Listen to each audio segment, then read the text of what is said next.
let's try. Okay, can you read the time? It is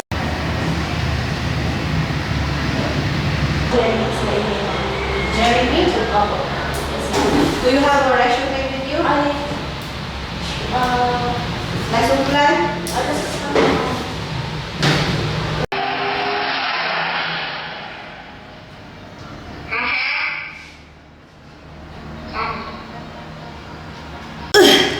Waiting for the second teacher.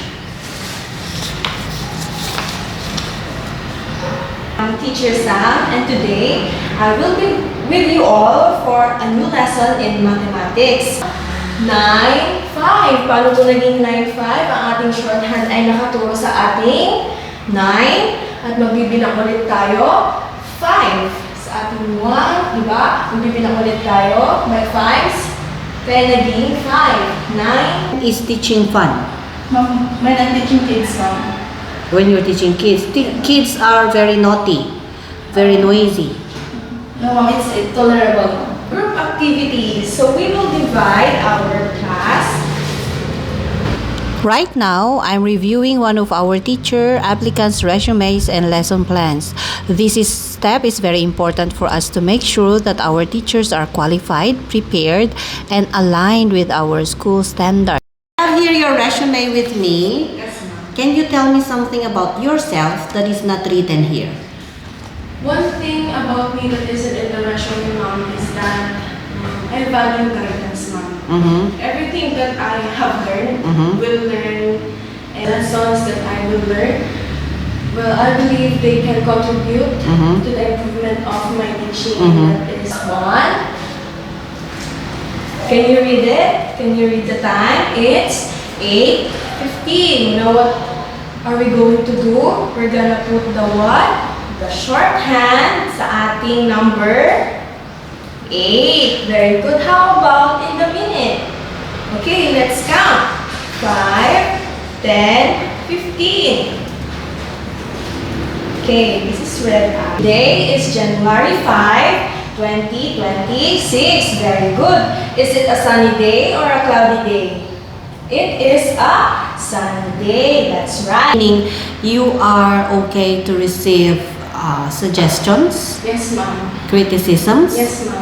complaints Yes, ma'am. from anybody Yes, ma'am. in the school community that you think will Yes, ma'am. help you to be, as what you said, if not better, best. Yes, ma'am. Okay. Could you tell me first about your salary expectation? What do you consider as your greatest strength as a teacher? My greatest strength is always my to give up. And I'm passionate in my work, ma'am. I will always do what I can do. I always do what best I can do. You said cooperation from the parents. Yes, What ma'am. if you cannot receive that from your parents? Parang okay, my daughter is here. You take care of her. She has this kind of learning ability. Ikaw na ang bahala. So for that, ma'am, let me think about it for a moment. We have parents. Who are like that.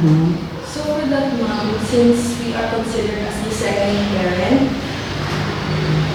siguro ma'am, since yes ma'am, ako na ang bahala, but we also need to inform pa rin yung Yes. parents, ma'am. Kasi yung parents involvement, kahit wala sila, ma'am, pero at least they are informed. Yes. I think we can work on that. Okay. How will you support them then? As a teacher, let's forget about the parents who are, how are you going how are you going to help or support a child with special needs, with special learning disabilities, mga ganyan? Ayan, ma'am. So, kung ganun po, if ever, talaga po, na-observe ko po kasi yun, ma'am, it requires a lot of patience. Tapos, further, in supporting ma'am, talagang kailangan mong i-discover kung ano yung saan sila magaling, ano yung pay nila ng attention. So, from that, ma'am, pwede tayong mag-isip ng ating strategy. strategy kung paano ba natin mapapalawak yung kanilang kaalaman. Okay. How will you handle a parent complaint? Or being like this. Yes, okay. So this is your first job. This is your the first job that you're gonna be applying Yes, for. ma'am. So what do you think is your greatest strength as a person? My greatest strength as a person, ma'am, is that my passion, my hunger for learning, even if there are many battles that that in my way, ma'am, I always find a way to conquer it. Hindi pwede akong sumuko kasi may anak na ako.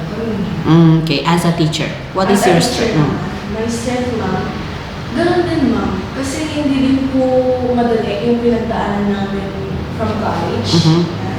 So,